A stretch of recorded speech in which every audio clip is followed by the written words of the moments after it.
The Spanish Inquisition is commonly known to most people, though probably not much is known about it. Other than some lurid tales of torture and the auto de fe, the public spectacle of burning people alive for witchcraft or heresy. But this perception of the Inquisition is incomplete without understanding its cousin, the Roman Inquisition. And if you want to understand the Spanish Inquisition, then you really need to know about the Roman Inquisition first. So here's a breakdown of what the Inquisition was, particularly the Roman Inquisition, which is the form of it that's most relevant to Galileo. What was the Inquisition? The Inquisition was a system of church courts established by the Catholic Church in order to deal with heresy. Heresy itself is defined as a belief or opinion contrary to the teachings of a church or other religious group. So the goal of the Inquisition was to find out who the heretics were, try them, and punish them. The term Inquisition literally means inquiry in Latin, and the process itself did begin with an inquiry. That is to say, an investigation into a person's beliefs and activities.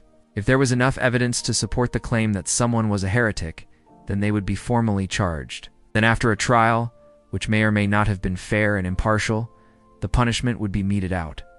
The nature of the punishment depended on several factors, including when and where the alleged heresy took place and how dangerous the heretic was considered to be. In general, there were 3 punishments that could be handed down. These were admonishment, public penance, or execution. Admonition was exactly what it sounds like. A heretic found guilty of a minor offense might simply be told to stop whatever it was they were doing that was deemed heretical. Public penance might include being forced to attend Mass a certain number of times while wearing a specific type of clothing that identifies them as a heretic. Sometimes the consequences could mean hefty fines or even jail time. But more often, it was about torture and then death. Torture methods varied, but the most common ones included the rack, thumbscrews, various kinds of whipping, and burning. When we think of the Inquisition today, we tend to think of the Spanish Inquisition because of its reputation for cruelty and zeal. But the Roman Inquisition actually predates the Spanish Inquisition by over 100 years. The Roman Inquisition was formally established in 1542 during the Catholic Reformation. The Catholic Reformation was the response of the Catholic Church to the Protestant Reformation. The Council of Trent, which was convened by Pope Paul III in 1545, played a big role in establishing the Roman Inquisition, as well as defining Catholic doctrine on many matters, including salvation, justification, and the sacraments. The Catholic Reformation was sparked by the publication of Martin Luther's 95 Theses in 1517, though the problems that led to it go back much further. By the mid-16th century, Europe was a patchwork of Catholic and Protestant states, and the trend seemed to be moving toward Protestantism. So the Catholic Church wanted to find a way to stop the spread of Protestantism and reaffirm the authority of the Pope.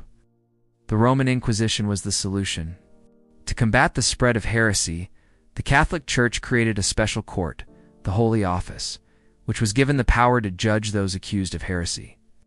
The Holy Office operated through a network of local tribunals. Each tribunal consisted of a bishop and 4 priests. They were responsible for rooting out heresy within their region. How did the tribunal work? Let's take a look at a famous example, the case of Bruno Latini, who was executed by the Roman Inquisition in 1600. Latini was a Dominican friar and theologian who began preaching that the scriptures were not the literal word of God. Instead, he claimed that they contained hidden mysteries, and that only he had the key to unlocking their meaning.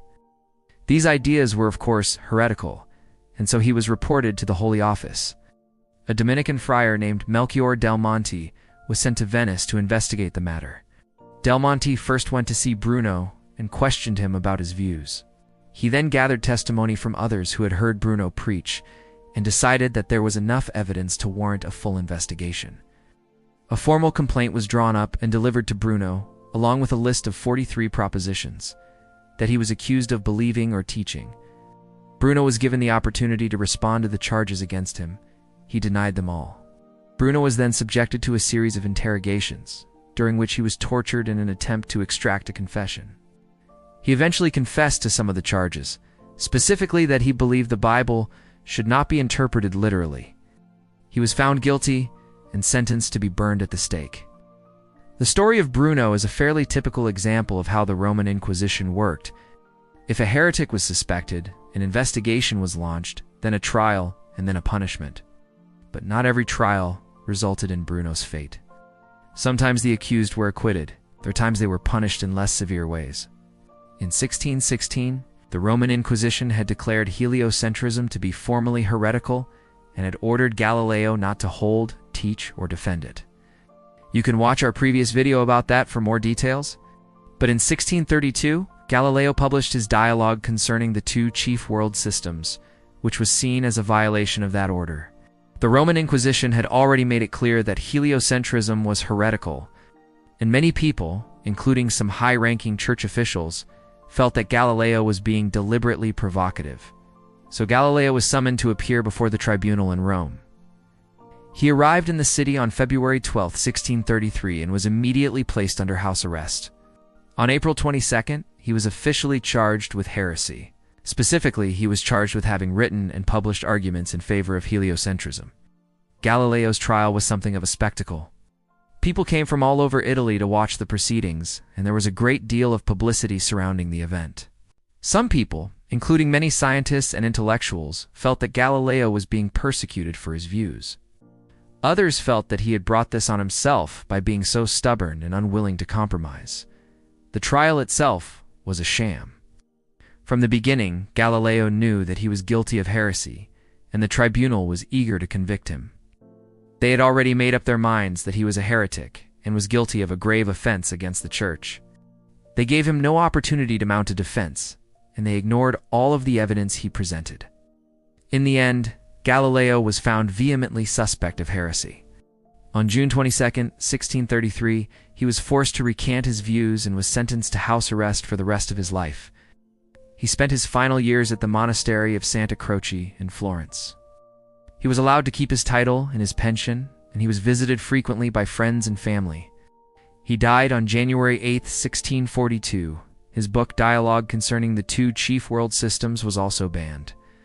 It was placed on the Index of Forbidden Books, where it remained until 1822. Galileo's trial and conviction had a profound effect on the scientific community.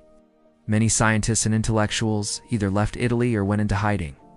This created a climate of fear and persecution that lasted for decades. It also set back the progress of science by many years. But eventually, reason and enlightenment won out over superstition and ignorance. Today, Galileo is remembered as a martyr for the cause of science. His trial and conviction are seen as a symbol of the dangers of religious fanaticism and intolerance. I hope you enjoyed this video. If you did, please leave a comment below and let me know what you thought. Also, please remember to like and subscribe so you don't miss any future videos. Thank you for watching. Goodbye.